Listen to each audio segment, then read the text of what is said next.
Madhar or Mahzar, that is, sent us a question saying that is it allowed in Islam to watch videos in which one of the actors speaks harshly to God? This is a frequent question that a lot of the Muslims ask nowadays.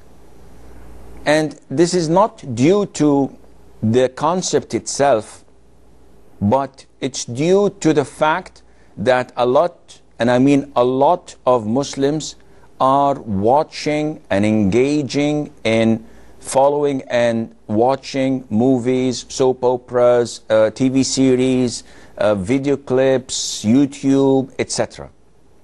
And these types of media indulges a Muslim in wrong practices, no matter how hard he tries to preserve himself.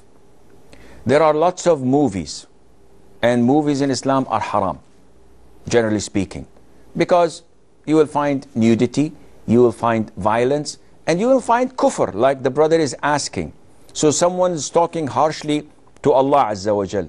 Is it okay to watch him?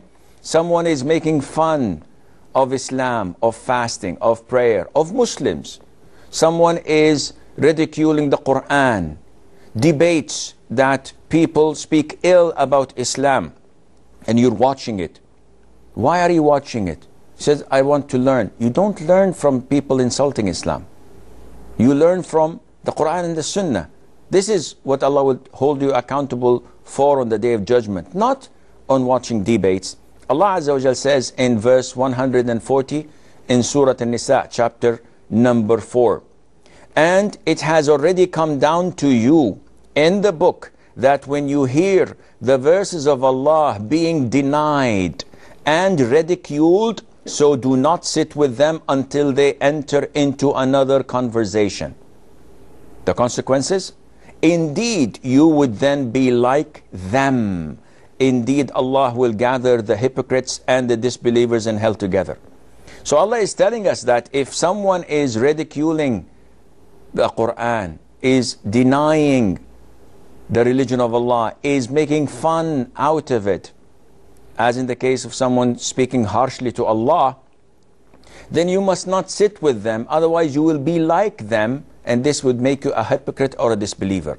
So this is one of the major acts that nullifies Islam. It is one of the acts that causes a person to fall into apostasy.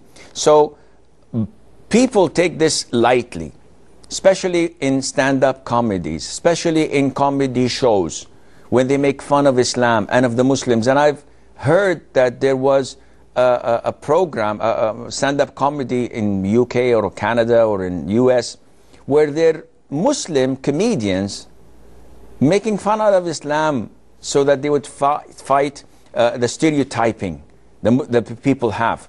This is not done by making fun of your own religion or of the practice of Muslims here and there. This is done by giving da'wah and showing people the correct Islam. Making fun of Islam is something that would take you to apostasy and would nullify your Islam, even if you pray and fast, because the ayah 140, chapter 4 is crystal clear. A sister